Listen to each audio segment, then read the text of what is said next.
Siempre, siempre todo tiene raíces mucho más profundas.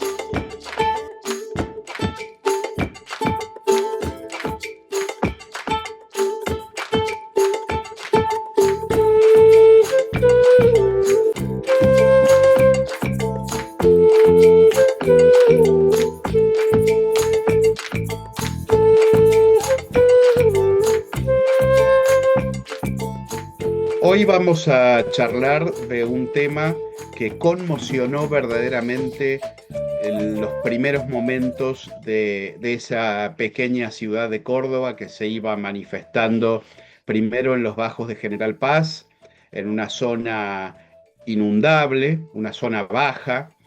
En esta primera Córdoba, ahí ubicada en esa zona, antes de que tomara el otro lado del río, que eran donde estaban los pueblitos de Chilisna Zacat y Cantacara Zacat. Antes de eso, la pequeña Córdoba del Fortín fue conmocionada por una noticia inesperada: la muerte de Blas de Rosales.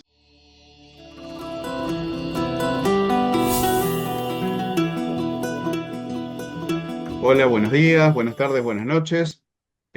Aquí estamos de nuevo con otra de nuestras conversaciones con José Luis Pichuelo Valls, antropólogo, y Sebastián Pesteguía, quien les habla, paleontólogo. Estamos en justamente la historia originaria de Córdoba o Córdoba originaria, y hemos estado analizando varios temas a lo largo de nuestros podcasts. Ya van veintitantos, y en el último estábamos discutiendo un tema que fue impactante para los primeros días, los primeros meses en realidad, después de la fundación de Córdoba, que fue el asesinato de Blas de Rosales. Blas de Rosales, un hombre muy importante dentro de los españoles que acompañaban a Jerónimo Luis de Cabrera. Blas de Rosales había estado en la fundación de muchas de las ciudades precursoras en el noroeste argentino. Estuvo en las tres El Barco, fue alcalde en Santiago del Estero, y bueno, y también lo sería en Córdoba cuando viene con Cabrera. Llega como un soldado de mucha importancia, junto con muchos de los otros veteranos que habían acompañado otras expediciones. Y bueno, 8 meses después de la fundación de Córdoba, y justamente cuando el poder que tenía Cabrera le fuera arrebatado por Abreu, el nuevo gobernador designado, que llega y su primer acto es encarcelar a Cabrera. Con todo este pandemonium, llega la impactante noticia de que los indígenas habían matado a Blas de Rosales en la región de Ongamira. Hemos estado analizando esto, hemos tratado de entender quiénes fueron verdaderamente quienes lo mataron. Se habla de que eran los Calacaminegua. ¿Y quiénes eran estos Calacaminegua? Bueno, José Luis, si querés poner la que nos Sí, toca ¿qué ahora. tal? ¿Qué tal? ¿Cómo estamos? Bien, bien. La verdad entusiasmado con este tema. Como hacemos una pausa semanal siempre, que con los temas que vamos proponiendo uno y otro, y que tienen que ver siempre con el entorno, pero que le ponemos distintos acentos, porque nuestras formaciones son distintas, y tenemos puntos de vista similares, pero no iguales, es decir, historias diferentes, entonces nos complementamos y nos gusta trabajar, y cada semana, en el medio de la semana del nuevo encuentro, pues vamos hablando, mira, mira este documento, he descubierto esto. Yo estuve trabajando, Sebas, esta semana con un tema que no me había metido, porque en este momento que es súper importante, que estamos hablando de 1573, 74, claro, hasta la década del 80, arranco del 73 porque es la fundación de Córdoba como anclaje, la muerte del 74, pero luego tenemos, por ejemplo, Buenos Aires al lado fundando el 80, tenemos Santa Fe en el 73 en simultáneo. Yo había trabajado sobre todo ese fenómeno, digamos, ese proceso, porque siempre lo comento, me encanta la controversia entre el poder guaraní, inca y español, y he descubierto, y lo vamos a hablar si tenemos tiempo, un paralelismo que realmente está situando en un contexto muy global que venimos trayendo nosotros desde los Andes, los Malcus, esos Aymara que son los Yanacona de los hispanos que están entrando, pero ahora resulta, siempre lo decimos, que la vertiente guaraní es muy importante porque ahí había política también y Juan de Garay es un poco el lazo, ¿eh? Recordemos los encuentros o desencuentros, ambas cosas pueden ser posibles entre Cabrera y Juan de Garay. Y eso une un poco este proceso. Así que vamos a ver si tenemos tiempo, Sebastián, de mostrar un par de documentos que hemos descubierto en la semana. Bueno, en la última parte de la presentación anterior que les recomiendo para poder entender lo que sigue, eh, habíamos visto la identidad presunta de cada uno de los pueblos que estaban en la zona que nos toca, ¿no? Que va desde Ongamira, en el centro norte cordobés, hasta el límite con Santiago del Estero, porque esa era la encomienda que le habían dado a Blas de Rosales, ¿no? Una encomienda realmente kilométrica y de la cual Ongamira era la parte más austral, pero en realidad donde lo matan, a pesar de que siempre se habla de que es Ongamira, no fue exactamente en Ongamira, ¿no? Fue en un arroyo que queda al norte de Ongamira, que es el arroyo de Unquibira.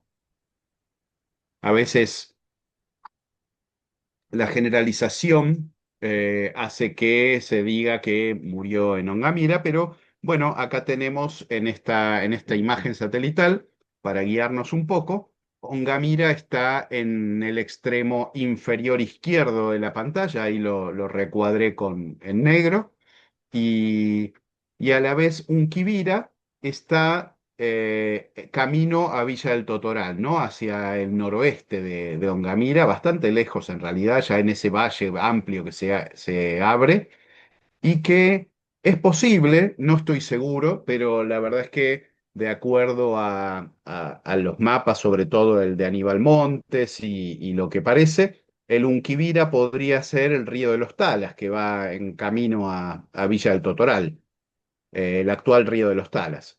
Podría ser, habría que quizás analizar un poco más, pero es muy posible que sea ese el Unquibira. Bueno, sobre el faldeo de una de las sierras, sobre ese Unquibira, es que lo matan a Blas de Rosales. Alguna de las crónicas dice que es sobre la vertiente de la Sierra de Macha, lo cual es coincidente con lo que estamos viendo. Fíjense que la Sierra de Macha es esa mancha bifurcada grande que se ve a la derecha, y bueno, y Macha está justamente en uno de las entraditas al costado de la sierra. Ahí hemos estado con José Luis el año pasado. Y bueno, y también tenemos el valle de Anizaba, sobre el arroyo Anizaba, que es donde estaban los Caminegua, ¿no? Los Caminegua vallenses y los Cala Caminegua serranos. El arroyo Unquibira, según dicen las crónicas, era parte del ámbito de los Cala Caminegua, de los serranos. De todos modos, bueno, hay que ver realmente si esta gente en el medio de este ámbito, la Sierra de Macha, hemos analizado que se trata de una puesta en terreno del grupo Aymara, del grupo de los Caracaras, que tienen en la Macha de Bolivia, ¿no? Donde hoy se dan de roscas en los encuentros de los Tincus. Así que, bueno, ahí los Caracaras siguen mostrando sus ganas de combatir. O sea, hay unos enfrentamientos rituales que se hacen una vez al año, tradicionales, en territorio cara a cara. Recordemos que los cara a cara eran los soldados del Inca, o sea, son guerreros, son militares con estamento militar, ¿eh? O sea, hay pelotones, hay, digamos, regimientos, están organizados de 10, 100, 1000, la guaranca de 1000. Probablemente Rosales estaría acompañado de 100 personas aproximadamente, con un responsable de esas 100 personas, ¿no? El Pachacamayuc. Por lo tanto, lo que ocurre en ese lugar, que acaba de decir Sebastián, es un enfrentamiento ritual una vez al año donde se liberan muchas rencores, violencias, se dirimen conflictos. Ellos no se pueden pelear a lo largo del año, pero en ese momento sí, se pueden hacer daño. Son luchas rituales, conceptualmente le llaman Tinku y Chahua, o sea, encuentro violento, digamos así, ¿no? Simplemente decirlo porque es una conexión actual con algo que ocurría en aquella época. Y ocurre en Macha, precisamente, esa conexión entre Macha boliviana y Macha cordobesa. Excelente. Sí, sí, realmente es llamativo y asombroso, ¿no? Que ese grupo de antiguos guerreros siga manifestando sus encuentros de ese modo hoy día. Van muchos turistas también a ver las luchas rituales en Macha y los turistas la ligan también porque no hay límite. Solamente no pegarse con ningún objeto, es mano a mano. Pero bueno, fuera de eso no hay límite. El que está con la cámara, cualquiera la puede ligar. Bueno, más allá de ese comentario a la macha boliviana, vemos en la macha cordobesa su cercanía a la zona de Unquivira. Y hemos visto en la presentación anterior que de los muchos pueblos, porque es una zona muy, muy poblada, hay una vasta mayoría de sanavirones. Tenemos también muchos diaguitas y aymaras. Y bueno, y algunos comechingones también hay en toda esta zona. Pero definitivamente no son mayoría. Y vamos a analizar uno por uno, solamente para hacer un comentario. Si esperaban que nosotros demos una resolución final y nos aventuremos por un resultado, creo que se van a decepcionar porque es muy difícil que podamos hacer eso a tanta distancia temporal. Pero sí podemos decir que tradicionalmente se ha culpado a los Comechingón de la muerte de Blas de Rosales, y de hecho es muy posible que quienes hayan pagado con sus vidas el escarmiento, como lo llaman los cronistas, que hacen los españoles al poco tiempo, hayan sido los Genen, hayan sido los Comechingones de Ongamira. Nosotros tenemos nuestras dudas al respecto. Los zacates, los sanavirones, son los pueblos más abundantes de la zona en general, y están relacionados a la organización del territorio. Pero si vamos a la siguiente pantalla, vamos a ver la posibilidad de que hayan sido otros. En este caso, quienes pueden estar ligados a este tema son los yacampis. Los yacampis los hemos analizado bastante en nuestro segundo libro, el de los otros cordobeses, y ahí vemos que estos yacampis son un grupo diaguita, un grupo yercain. Bueno, no sé si yercain, son un grupo diaguita, tiaquita, pero nosotros suponemos que tienen relación con diaguitas trasandinos, o sea, diaguitas del lado de lo que hoy es Chile. Por eso le llamó mucho la atención a los cronistas y a los traductores que hablaban un cacán, una lengua diaguita, pero muy corrupta, muy diferente, muy inentendible, al punto que se necesitaban traductores entre las dos. Así que bueno, ahí tenemos a los yacampis, que están justamente en los valles de San Juan, justo en las zonas a donde llegan caminos que pasan los Andes hacia Chile, que se ven como liñitas rojas. Bueno, recibiendo esos caminos está justamente la zona de Yacampis. Siempre se ha hablado de ellos en San Juan especialmente, pero nosotros hemos encontrado su presencia eh, en Córdoba. Están en Córdoba y justamente en la zona intermedia entre lo que puede ser llamada la zona Henen, la zona Comechingona, y la zona Camiare más al sur.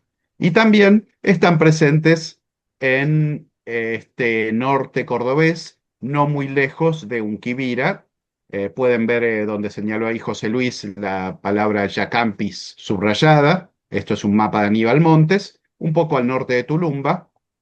Y en la estrella azul se ve el sitio de Unquibira, donde habría muerto Blas de Rosales, mientras que bueno, más al sur tenemos Ongamira, ¿no?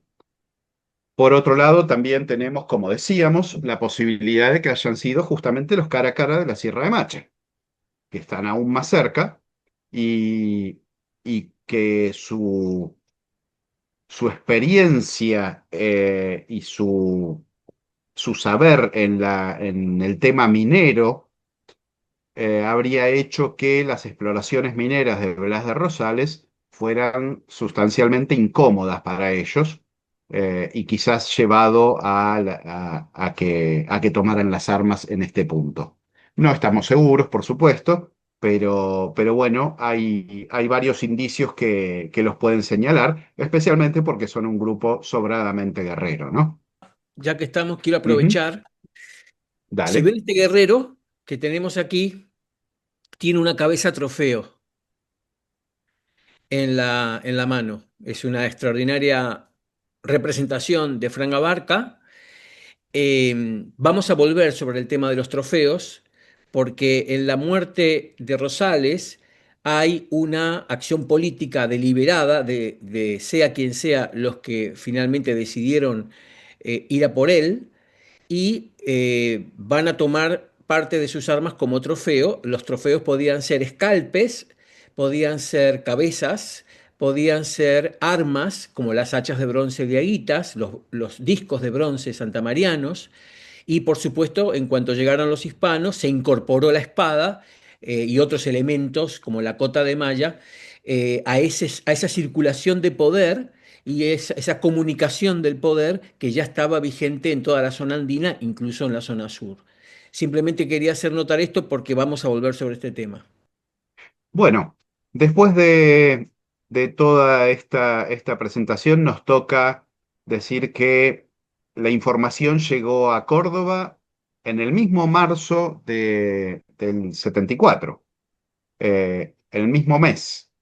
Sabemos que el 13 de marzo llega Gonzalo de Abreu de Figueroa, que es el nuevo gobernador, lo apresa a Cabrera y poquitos meses después lo hace matar en Santiago del Estero. Esta circunstancia, ocurrida el 13 de marzo, es sucedida poco después por la muerte de Blas de Rosales. Ahí lo que tenemos, bueno, recordemos por un momento que en marzo del 74 Córdoba aún era principalmente el fuerte que estaba en los bajos de General Paz y ahí estaba principalmente, tenía también eh, algunos, algunos terrenos Blas de Rosales en ese lugar, lo hemos visto en la presentación pasada, y también se habían empezado a mudar a la zona donde estaba antiguamente los pueblos sanavirones, ¿no? De Cantacara Zacat y Chilisna Zacat. Ya habían sido incorporados a la nueva traza de la ciudad. Así que, bueno, cuando llega la información, la noticia de la muerte de Blas de Rosales, suponemos que quien la trae, no estamos seguros, pero quien la trae deben haber sido yanaconas que estuvieran con Blas de Rosales, algún sobreviviente de ese grupo. Em, es decir, no gente a caballo, ¿no? Gente corriendo. Esto lo sabemos principalmente porque de todo el proceso que se hace a Blas de Rosales, del cual hablamos de bueyes, de cabras, ovejas, cerdos, cantidad de animales que tenía, en ningún momento figuran caballos, lo cual llamó la atención también a Aníbal Montes, ¿no? ¿Cómo puede ser que no hubiera caballos involucrados? Pero bueno, es un misterio que nos queda, si los caballos que tenía se los llevaron quienes lo atacaron. No lo sabemos. Seguramente ha sido así, pero no ha quedado resuelto. Bien, entonces el 26 de marzo de 1574 se inicia el juicio sucesorio, el expediente que es conocido como el abuelo, ¿no? Ahí tiene una foto de la portada, expediente inicial del archivo de los tribunales, juicio sucesorio Blas de Rosales. Toda esta sucesión se va a resolver, como no hay dinero en monedas, se va a resolver en ropa. Todo lo que se paga por los distintos elementos se paga en ropa y en algunos casos incluso a crédito. También en este momento surge un tema y es que Blas de Rosales tenía eh, una deuda con las arcas reales de Santiago del Estero, él había sacado un buen número de dinero, 6.350 pesos.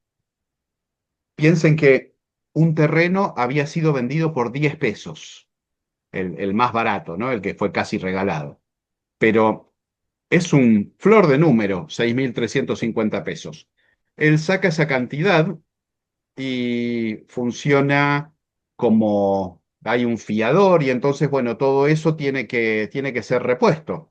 Y bueno, Abreu entonces dice, no, tienen que enviar todo el ganado para Santiago del Estero para que allá se pueda vender y cobrar ese dinero. Pero bueno, al final no pasa así. El 30 de mayo el gobernador dispone que los bienes se rematen nomás en Córdoba y se le envía el dinero por el riesgo de que en camino se pierda gran parte del ganado porque dice, está el país en guerra, dice. Entonces se iba a perder el ganado.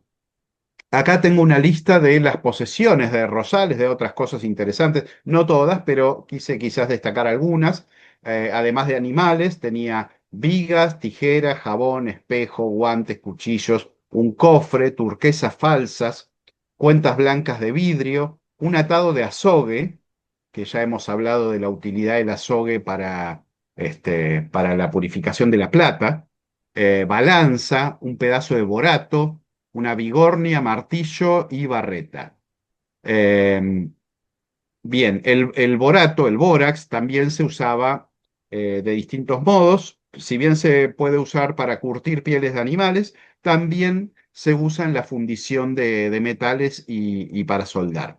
Escenario de violencia absoluta. Por supuesto, Ujú, no era permanente, pero es un estado de guerra. Frentes de guerra. Estamos hablando de la penetración, del avance de lo que hoy día llamamos la frontera expansiva de la monarquía hispánica desde los Andes hacia las tierras bajas, con sus aliados del altiplano. Y la violencia tenía picos como el que estamos describiendo, o también no hay que pensar solamente en la guasabara, en el combate entre caramineguas e hispano-yanaconas, también hay que pensar dentro de cada una de estas sociedades. Había conflictos internos no solucionados. Al caer el orden incaico, surgen una serie de problemas internos entre los distintos grupos, algunos eran mitimaes, otros eran locales, y esos conflictos se tienen que resolver en muchos casos mediante la violencia, y también del lado hispano. Sin ir más lejos, acabas de nombrar que Abreu mandó ejecutar a Cabrera, ¿no? Le dio garrote vil, que es un resorte que se pone en el cuello y se ahorca, ¿no? Y paradójicamente ujú, lo ahorcó con los resortes de su propia cama, de la cama de Cabrera. Entonces, son mm, momentos muy violentos en los cuales suceden estos temas. Simplemente decirlo. Y en ese marco, que moría gente, hay que destacar que de Rosales era el encargado, en ese pequeño grupo de hispanos conviviendo en esta situación, era el encargado de guardar los bienes de los difuntos. Esa era una de sus tareas. Además de encomendero, además de emprendedor y de plantar y todo esto que hemos visto antes, era funcionario y su rol, entre otros, uno de ellos era guardar los bienes de los que morían. Y moría mucha gente en estas situaciones. Él tenía ese listado, tenía esos legajos que había, recordemos, había que pensar quiénes eran los deudos en España, a ver si alguien los reclamaba. Había mucha manipulación de esos papeles para quedarse con los bienes. Y el hecho de que él muriera y se perdiera esa información, de alguna manera también hizo necesario ese primer expediente y que ese expediente fuera tan gordo y que lo tomáramos con la importancia que le daban en ese mundo, en esa mentalidad, digamos, de los hispanos que vivían en esa Córdoba primitiva, que le ponían el acento en las cosas que le interesaban. Entonces, esto lo dejo para que más adelante volvamos sobre este tema de la importancia que tiene este documento, cómo nos ha ayudado, pero también cómo ha ensombrecido otros hechos vinculados, ¿no? Algo que para destacar es el tema de que en este escenario de guerra, en este escenario de conflicto, ya no hay más para los españoles una distinción entre, por ejemplo, comechingones y sanavirones. No hay más. Se habla así de los calamineguas como matadores o como atacadores de Cabrera, pero no hay una distinción clara entre estos grupos que conocemos. Así que se establece una sombra bueno, que nos desafía a nosotros a tratar de entender y analizar qué pasó y cómo pasó. También quería destacar el caso de doña Juana de Chávez y Abreu. Era viuda de Pedro Arballo Albornoz, un andaluz con quien se había casado en 1545. Fueron a Cusco, luego a Charcas, luego a Tucumán. O sea, el derrotero, el camino que han seguido prácticamente todos. Se establecen en Talavera del Esteco y luego en Santiago del Estero. Bueno, este Pedro Arballo Albornoz disipa, dice el documento, se fuma todo el dinero que tenían y muere. Y entonces Juana y sus hijos quedan en la pobreza. Cuando se da la presencia en Córdoba, la fundación de Córdoba, ahí Juana con su hija Jerónima viven en la propiedad de Blas de Rosales. Blas las deja vivir ahí en su predio que estaba rodeando el fuerte, ¿no? Y ahí también vivía Ana, la hija mayor de Blas.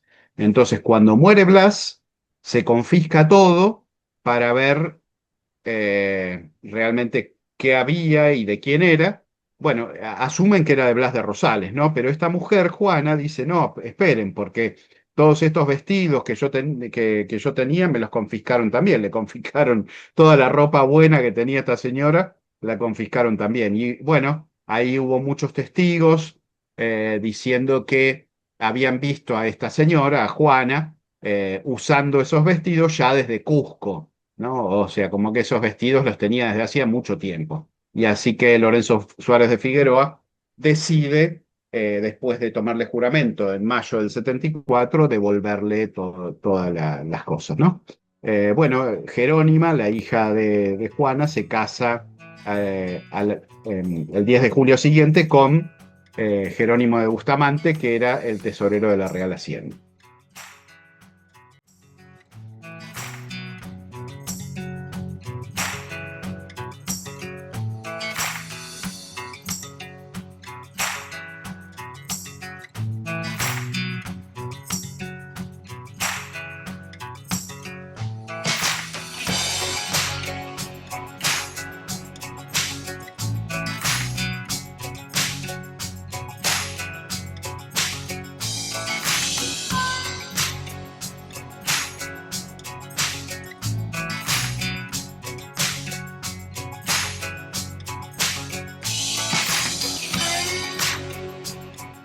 En marzo del 74 dijimos que muere Blas de Rosales.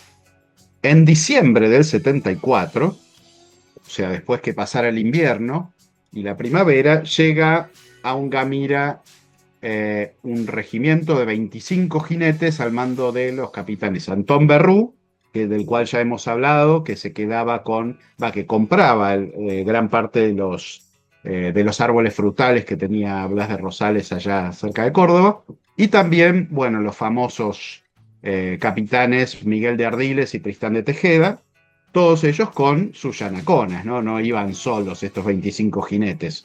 Cada uno iba con una buena cantidad de yanaconas. Y bueno, ahí, eh, gracias a la inteligencia artificial, hicimos una reconstrucción de esta gente llegando al cerro de Colchiqui o Charalqueta, de donde, según la leyenda, se precipitan los comechingones de la zona, corridos por los españoles, y bueno, y en su desesperación por no caer prisioneros. Esto dice la leyenda. Hace poco, el grupo de gente que está investigando justamente el Cerro Colchiqui y sus yacimientos arqueológicos, son muchos, eh, han llegado a la conclusión de que no hay evidencia suficiente de un suicidio masivo, de que se haya arrojado gente en cantidad desde su cima.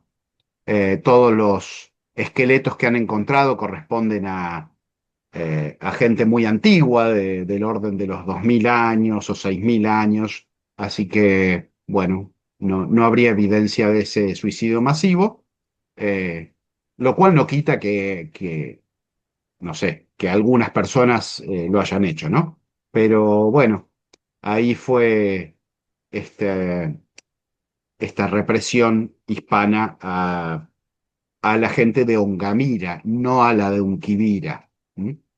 Eso hay que señalarlo.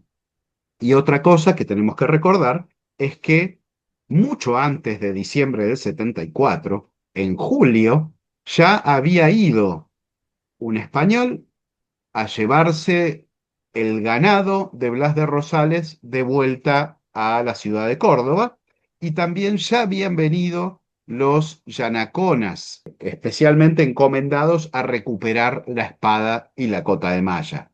O sea que ellos habían venido sin tanta parafernalia y habían podido recuperar ganado y los elementos de guerra de Blas de Rosales. Bueno, entonces aquí me gustaría agregar, introducir, digamos, la idea de la guerra entre los propios protagonistas de este encuentro, de ambos lados, digamos, ¿quiénes son los protagonistas? Por un lado, los Calaminewa, sean los de arriba o los de abajo, vamos a tomar ese nombre como un ejemplo simplemente, sean los responsables o no, también aquellos que fueron damnificados y reprimidos por el hecho, no necesariamente fueron los mismos, también los propios hispanos, en los cuales estaba de Rosales que murió, y los yanaconas, probablemente aymaras, que los acompañaban, o quizás algunos yuris. Bueno, en este complejo de personas que están allí, en este escenario bélico, tienen ideas de la guerra similares en algunos aspectos y diferentes en otros. Uno de los aspectos diferentes es que yo hice referencia hace unos minutos a la cabeza trofeo de esa imagen de Frank Abarca. La cabeza trofeo, digamos, es recurrente en todos los Andes como elemento sagrado que sacraliza, digamos, un acto violento y que da poder a aquel que lo tiene, ¿no? En la zona del Chaco también hice referencia en otras zonas, por ejemplo, en el Chaco los escalpes, es decir, cortar aquí y sacar el cuero cabelludo, que es bastante común también en las praderas de Norteamérica, determinados elementos que utilizan símbolos, ¿m? Para representar el poder que uno tiene, el poder político, digamos, el poder religioso. Es decir, la guerra real, el encuentro violento real, es también una guerra simbólica. Y todo el tiempo hay eso. Así como los españoles también compartían con ellos cuando salen a la guerra, pues hacían su misa, ¿no? O en el momento antes de enfrentarse a un enemigo, tenían unas oraciones específicas para ese momento de violencia en el cual podían morir. Es decir, hay una serie de rituales y de símbolos que juegan en paralelo, digamos, a lo que es la guerra real, al evento. Pues bien, en ese contexto hay que destacar que la acción político-militar que realizan estos Calaminewa sobre la gente yanacona y hispana tiene una determinación, digamos, racional, tiene una lógica. Y en esa lógica no solo estaba eliminarlo a este señor, lo cual significa que había trabajos de inteligencia, es decir, se había observado que estaban en conflicto y que era un momento de debilidad y la importancia que él tenía. Esto es recurrente, lo vemos también en otros escenarios, lo vemos en la muerte de Garay, que es eliminado específicamente porque no se lo puede derrotar en el campo de batalla, entonces se elimina al líder, ¿no? Bueno, Para, en para, el... para, para, para, para, Sí, sí. para. Vos me estás diciendo, José Luis, que la muerte de Blas de Rosales está ligada a que a Cabrera lo hayan encarcelado a Abreu. O sea, que había una inteligencia desde parte de los indígenas y supieron eso. Y en relación a eso es que ocurre lo de Blas de Rosales. Exacto, eso es lo que estoy diciendo porque nosotros estamos analizando a gente adulta, a sociedades desarrolladas, sofisticadas en su concepción política, como lo eran los españoles o como lo eran los franceses o cualquier otro, digamos, o los incas. Es decir, nosotros consideramos un cuadro geopolítico global, que lo venimos trayendo desde el Cusco hasta aquí abajo, en los cuales estas sociedades tenían en una concepción particular, porque su cultura era diferente a la nuestra, evidentemente, urbanitas del siglo XXI, pero eran Homo sapiens inteligentes y actuaban de forma absolutamente igual que lo que nosotros hacemos. Y sus líderes políticos y militares y religiosos también. Entonces, y además, digamos, hay muchos elementos que nos llevan a eso. No hay duda de que sabían que había una crisis. O sea, yo no tengo ninguna duda de que sabían que había una crisis dentro de los propios hispanos, porque no estaban solos y no actuaban en secreto. Estaban rodeados de yanaconas, muchos yanaconas, aymara, que venían acompañando a los hispanos, tenían parientes que ya estaban viviendo en Córdoba. Te digo más, cuando muchos años antes, cuando le hace, y estaba Blas de Rosales presente, cuando le hacen el motín a Aguirre, justo habían venido en ese momento 50 jefes en una comitiva a dar sus saludos y ofrendas o lo que sea a estos españoles y fueron testigos del motín a Blas de perdón, a Aguirre. Así que esta gente estaba bien al tanto de los conflictos que había entre los mismos españoles. Obvio, y si vas a dar un golpe para mostrar una política que has resuelto, en este caso, resistir, digamos, entonces tienes que elegir el mejor escenario y el mejor momento.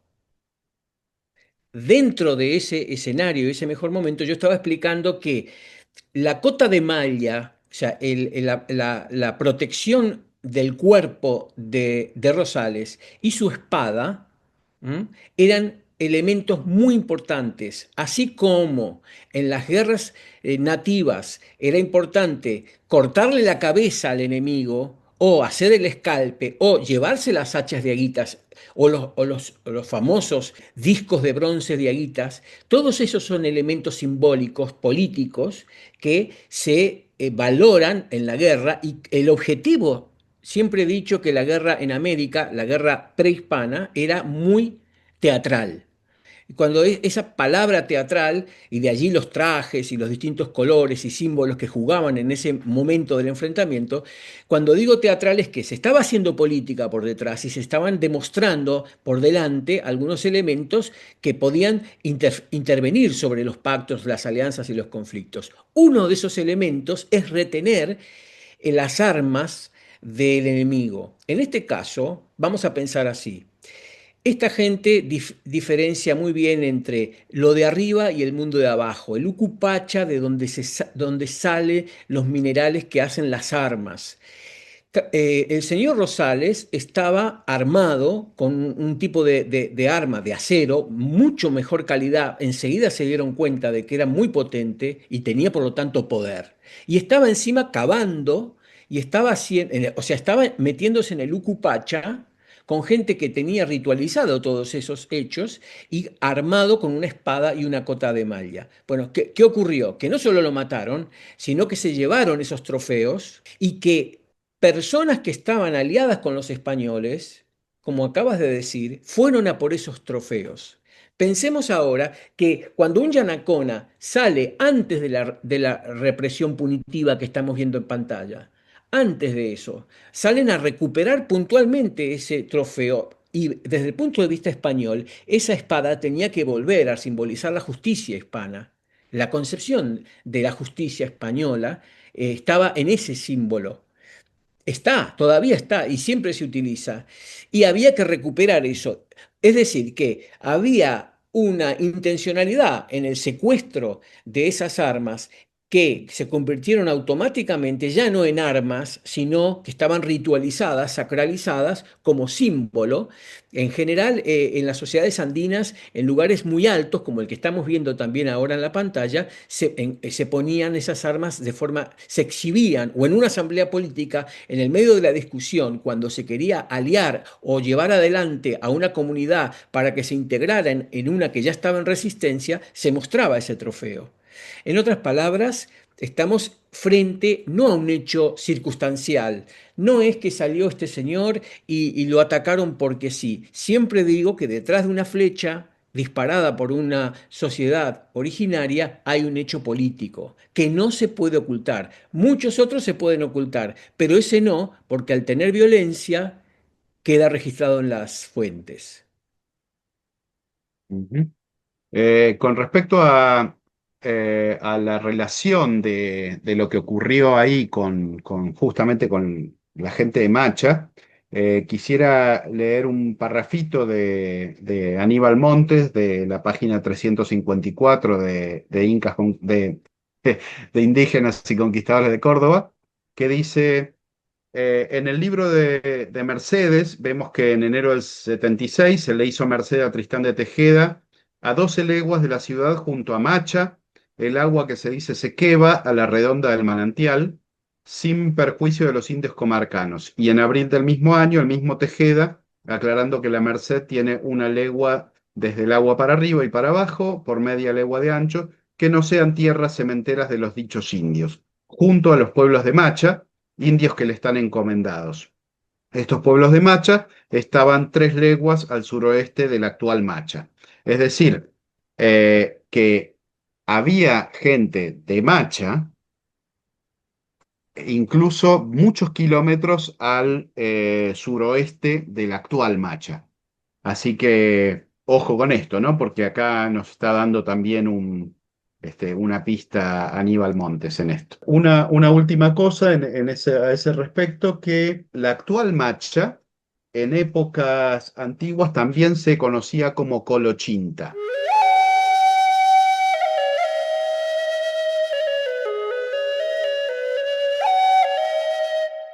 Bueno, esto volviendo un poquito para atrás para dar un poco los datos más específicos, los yanaconas, que fueron los que recuperaron la cota de malla y la espada, eran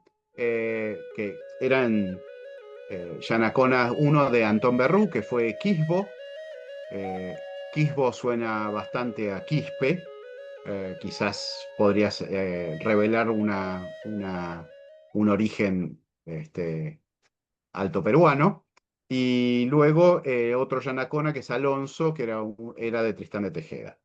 Bueno, ese material, la cota de malla y la espada, sabemos que el 3 de abril estaba en poder de Antón Berrú, el 25 de abril están en poder de Ñuflo Aguilar, el 7 de mayo se le paga a estos yanaconas por la recuperación de ese material, se les paga con tejidos. En julio, Suárez de Figueroa, que era quien en definitiva encargó la recuperación, se los manda a Abreu, a Santiago del Estero. Después, con respecto al ganado, que ya lo dijimos hace un ratito, fue Francisco Sánchez, este hombre que lo trae de Calacaminegua, dicen al ganado lo traen de Cala Caminegua en julio del 74. Fíjense, el relato dice que los españoles atacaron y vencieron a los nativos de Ongamira con facilidad, pero por un lado, Abreu reclamaba que le envíen el ganado de Rosales. ¿Se acuerdan que dijimos que como había una deuda de Blas de Rosales en Santiago del Estero, entonces había que mandar el ganado a Santiago del Estero y rematarlo allá? Pero Suárez de Figueroa, el 20 de mayo del 74, le dice que como la tierra está de guerra, si mueven al ganado lo van a perder en el camino. Así que finalmente no sabemos si Abreu acepta esto, no tenemos la carta de aceptación, pero el hecho es que el ganado se vende en Córdoba a cambio de tejidos el 12 de julio del 74. Bastante después, en el 75, el capitán don Antonio Pereira es herido por los indios de Ongamira al resistirlos él solo, dice la crónica, dice que estaba él solo, mientras sus compañeros organizaban la defensa. O sea, ahí vemos que para un año después todavía la cosa estaba bien calentita en la zona de Ongamira, ¿no? Bueno, aquí tenemos Seguimos. dos elementos Ujú. que nos hacen dar cuenta que son pruebas de contexto. ¿Eh? Nosotros siempre bregamos por mostrar el contexto porque como no tenemos documentación explícita de la parte de los nativos, ellos no escribieron la historia como la escribieron los propios hispanos, la escribieron de otra forma. Nosotros intentamos acercarnos a esas formas que tienen que ver con la topografía, con los topónimos, con la religiosidad y otros elementos que poco a poco vamos a ir desgranando. Entonces tenemos que poner el acento, tenemos que destacar eso. Y aquí tenemos dos elementos de la vigencia del orden andino. Nosotros anteriormente le llamamos el orden incaico, digamos, lo cual era cierto que existía. Esta es una tierra de fronteras, aún en la época de Huayna Cápac era tierra de fronteras. Pero ese orden está vigente en estos acontecimientos que van registrando los hispanos. Uno de ellos es, ya lo nombramos, es la importancia que se le da a la cota de malla y a la espada, y como también del lado hispano, Yanacona, van y la recuperan. Es decir, están jugando con elementos que tienen que ver con la concepción de la guerra de los nativos. Ahí tenemos una hermosa imagen de Fran Abarca, donde hay un guerrero aymara, en este caso, que está ostentando pues un morrión, un casco de acero y una espada, que eran elementos muy importantes desde el punto de vista de la representación del poder ritual. Y el otro elemento que nos está mostrando que estamos en un momento de convivencia, de proceso entre el orden inca y el orden hispano, es que todo se está pagando en tejidos. Entonces hay un montón de documentos que muestran la vigencia de la moneda, moneda entre comillas, digamos, que utilizaba el Tahuantinsuyo, que era los tejidos, y que va a estar vigente en la Córdoba del momento. Cuando hablamos de pesos por parte de la contabilidad hispana, no debemos pensar que tenían la moneda física, estaban apuntando las deudas. Ya se verá cuando se pueda pagar de alguna manera eso, porque la circulación de monedas en este momento no existe. ¿Mm? Es muy escasa. Todavía el Potosí no estaba produciendo. Se llegó a utilizar cabras en Córdoba. En los primeros años de Córdoba se usaban cabras como moneda del lado hispano y se seguían utilizando tejidos, los ponchos ricos, los chumbis, de parte de las sociedades originarias. Bueno, aquí estamos llegando al final, Seba. Ujú. Bueno, yo quería hacer referencia con esta pantalla a algo que tenemos que empezar a hablar, porque estamos en un nuevo ciclo, estamos empezando a pensar no solamente en la Córdoba originaria, estamos abriendo el escenario hacia la Argentina originaria. En realidad, la Argentina no existía, es una licencia que nos tomamos para poder ser didácticos, digamos, a esos territorios del Cono Sur que aquí están representados mirándolo desde los Andes, desde de lo que sería el lugar del poder. En esa época, el centro de poder estaba en los Malcus, en el altiplano, en los herederos de Tiahuanacu, luego aliados de Tahuantinsuyo y en este momento aliados de la monarquía hispánica y que están avanzando sobre ese territorio que aquí vemos. ¿Mm? Entonces, Pero ¿qué pasa? Detrás de este mapa que ahora vamos a explicar, hay una pregunta que nos queremos hacer y queremos empezar a compartir poco a poco. Y es, ¿quién cuenta la historia? O sea, ¿quién tiene derecho a producir historia? ¿Y bajo qué criterios de verdad? ¿Qué es verdad? Estos son temas epistemológicos, temas que van directamente al meollo de la historia que hemos aprendido y de la historia que podemos nosotros estar ahora recreando, reinterpretando. Nosotros aplicamos modelos. No tenemos una historia de la teoría marxista, de la teoría estructuralista, funcionalista. Aquí no hablamos de Foucault ni nada, no son teorías, digamos, como grandes corpus esenciales. Sí aplicamos modelos como un esquema explícito, ¿eh? No solo intuiciones sobre las fuentes, sino sobre una metodología. Cuando nosotros en podcasts anteriores hablamos de Jan Seminsky, hablamos de Tristan Platt y sus aportes a las fuentes, estamos hablando de eso, digamos. Por un lado, consideramos fuentes legítimas a los archivos coloniales, obviamente, pero también a la memoria indígena, también al paisaje. Nos dice mucho un cerro a nosotros y nos dice mucho una Salamanca, una cueva de sabiduría. Y por supuesto a la lengua, que son elementos que se mantienen. Es decir, hablamos de modelos que buscan relaciones, redes, flujos, tensiones entre entidades como el Estado o nación. ¿Mm? Recordarán que cuando nos referimos a los guaraníes, por ejemplo, hablamos de la nación guaraní, no hablamos de la etnia guaraní. Entonces, esos elementos tienen que ver con nuestros modelos de análisis, ¿no? Por ejemplo, el Ayllu, la Tecoja guaraní, pueblos de indios desde el punto de vista hispano, el concepto de huaca o centro de poder, nación, Estado, el Estado de Aguita, ¿no? El Estado-nación actual con sus fronteras es un tipo de Estado, pero no es el mismo que existía en esa época, en tanto circuito para la circulación del poder, ¿no? Circuito especializado separado de la sociedad. Había estados nativos. Entonces, nosotros estamos intentando definir y estamos yendo hacia esa Argentina originaria que queremos mostrar en nuestros libros, articulando campos de la memoria, campos diferentes. Las sociedades segmentadas, como los charrúas, como los pampas, las sociedades estatales, como los incas o los diaguitas, o los grandes imperios, como los mismos incas, y los españoles, están todos dentro del mismo campo analítico para nosotros. Por eso aparecen estos contextos que estamos hablando. No nos limitamos simplemente a decir que el señor de Rosales murió a manos de X grupo, sino que intentamos el contexto que lo rodea. En otras palabras, para nosotros, la historia legitima epistemologías, es decir, formas de conocimiento tan diferentes como la originaria o la hispana. Aquí nosotros estamos viendo en el mapa, para tratar de graficar esto en el contexto que estamos hablando ahora, que la muerte de Rosales se produce aquí, la estamos viendo, en Ongamira, ¿no? En amarillo están los centros de poder nativos, no dependientes de los imperios europeos. En este momento, 1573, 1580, 80 y pico. ¿M? Y en rojo están las ciudades que ya están fundadas con algunos españoles y en general con sus aliados locales.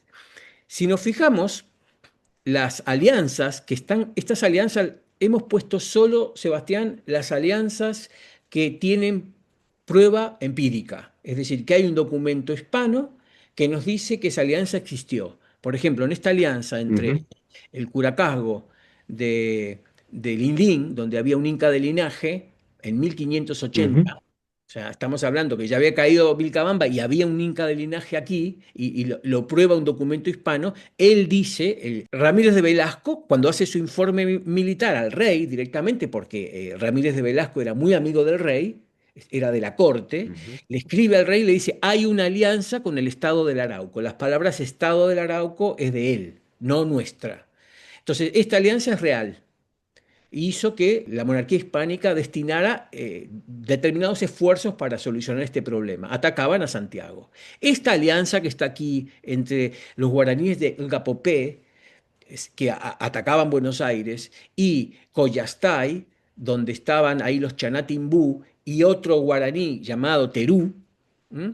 Entonces, el señor Yamandú, el jefe de las fuerzas guaraníes que hostigaban Buenos Aires, concretamente a Garay, y lo termina matando aquí en el Delta, en las islas de las Lechiguanas, esta alianza está refrendada por documentos reales, documentos hispanos, que nos hablan de esto, entre otros del barco Centenera, que convivió con ellos y los vio.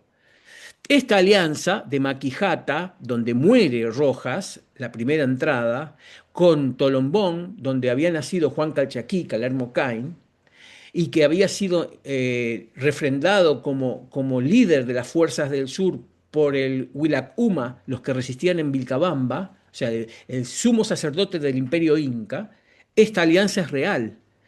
Hay un montón de documentos que cuanto más vamos hacia el Perú, más documentos hay, y esto hacía peligrar al Potosí, que era muy importante. Recordemos, José Luis, que Vilcabamba queda en la cordillera peruana. No vaya a ser que siempre hay alguno que dice, pero no quedaba en el Océano Pacífico. No, pusimos Vilcabamba así para no tener que llevar el mapa hasta el Perú, ¿no? Claro, no era una islita en el medio del Pacífico, ¿eh? Vilcabamba está en el Perú y es donde se refugiaron los incas que resistieron, los Hanan, los que hicieron el imperio y que resistieron al poder hispano y Chanca que había ocupado Cusco. ¿M? Pero Ujú. eso va a generar una alianza real y observemos cómo todas estas alianzas nos están siempre refiriendo a la zona central, del cual no tenemos datos de alianzas. No hay datos. Esto es real. Es una zona de guerra, es muy difícil. Quizás si investigamos un poquito aparezcan esos documentos que nos prueben las diversas alianzas y entendimientos que podía haber entre las fuerzas que estaban jugando ahí. Pero por supuesto es muy difícil que estuvieran aislados de este sistema de alianzas que estaba en marcha contra el avance hispano en la zona.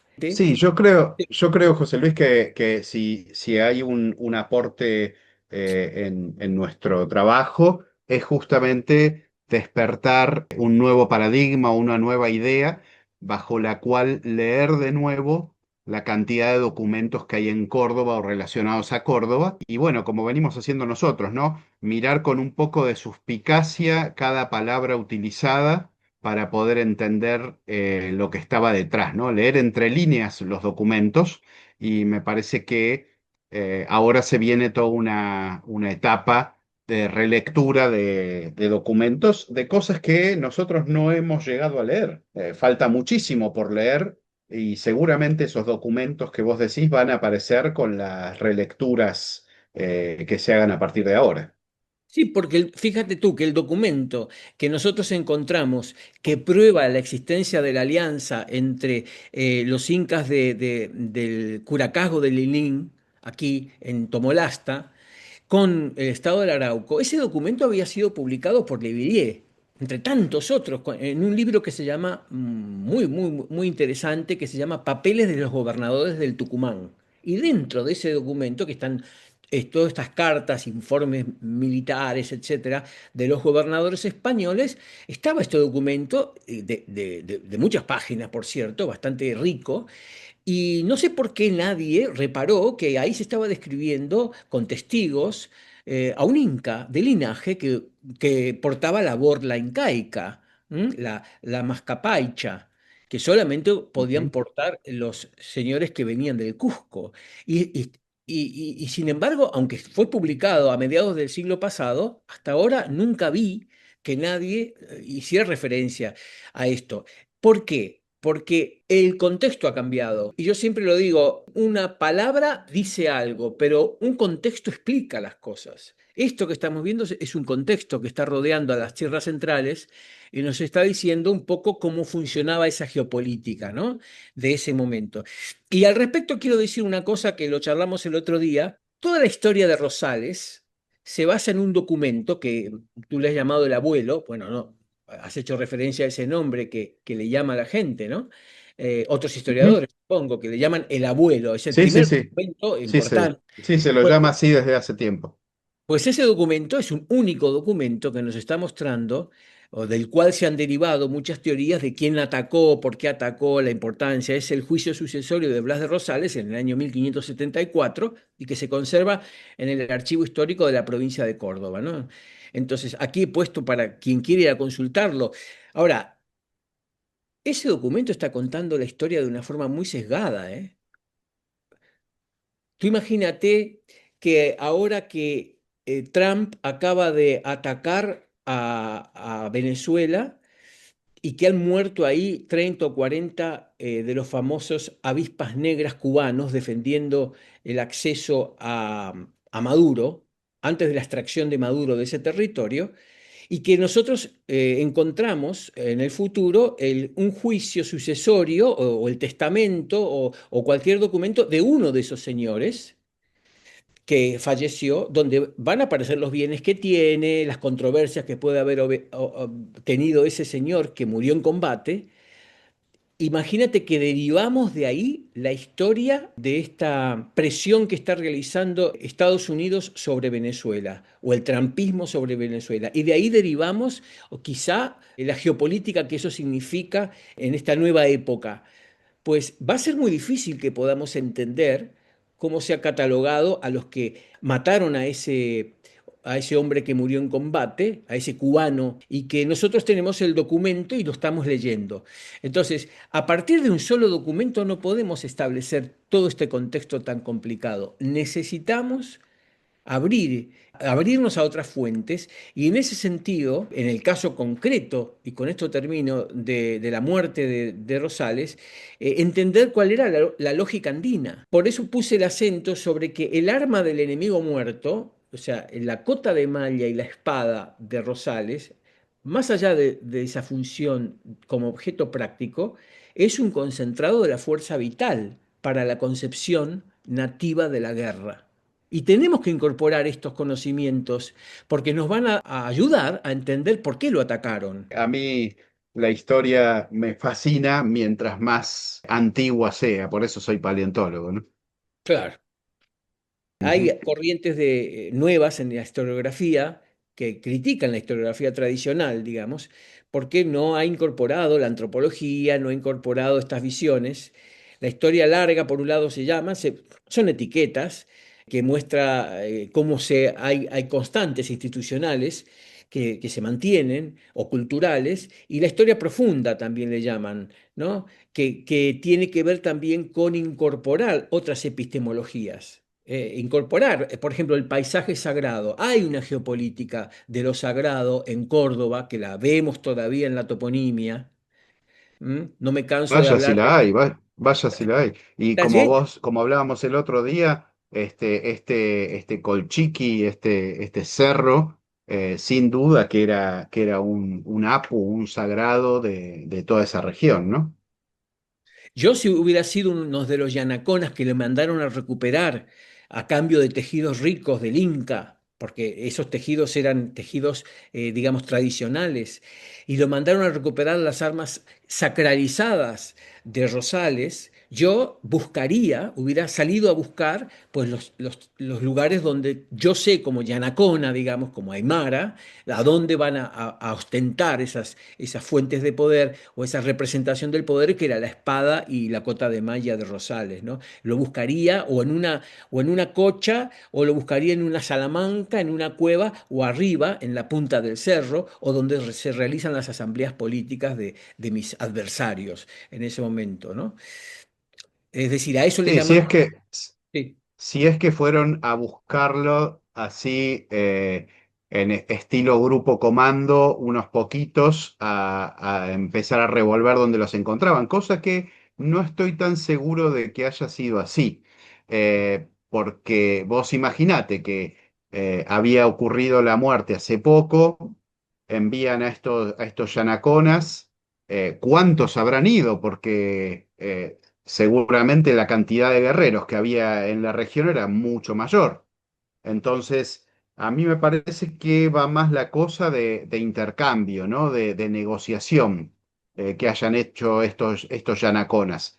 Y para entender la negociación, si los yanaconas hispanos fueran de origen andino, porque justamente venían con ellos por eso yo destacaba el nombre de Quispo, que puede sonar a Quispe o algo parecido, que sea un nombre andino, y si los que lo atacan, los calacamineguas, fueran también gente de Macha, gente andina, entonces sería razonable que estos yanaconas hayan podido negociar lo suficientemente bien como para hacerse con la espada y la cota de malla, negociando, no sacándoselas a los que la acaban de tomar y le dieron un valor sagrado. Yo eso lo veo muy difícil. Sí, realmente no podemos saberlo porque solo podemos hablar en historia cuando tenemos o bien documentos muy explícitos que nos lo dicen y de momento no lo tenemos, o un contexto que nos lleva a sacar una conclusión firme. Claramente. Bueno, nos estamos viendo entonces el próximo viernes. Como saben, ahora estamos ampliando nuestra disposición a trabajar con nuevos libros que hemos escrito. Han salido o están en proceso, mejor dicho, están en proceso de salir un par de libros dedicados específicamente a lo que es el estado de Aguita y su relación con el Imperio Inca, y también una reedición de mi libro Incas, Conquistadores y Guaraníes, en varios tomos, que se va a ocupar de esa región que todavía no hemos llegado y que seguramente muy pronto vamos a abordar, que es la región del litoral, del Río de la Plata y de la costa atlántica, ¿no? Así es. Bueno, muchas gracias por escucharnos y nos vemos entonces el próximo viernes. Bueno, chau, chau. Hasta luego. Chau, chau. Adiós.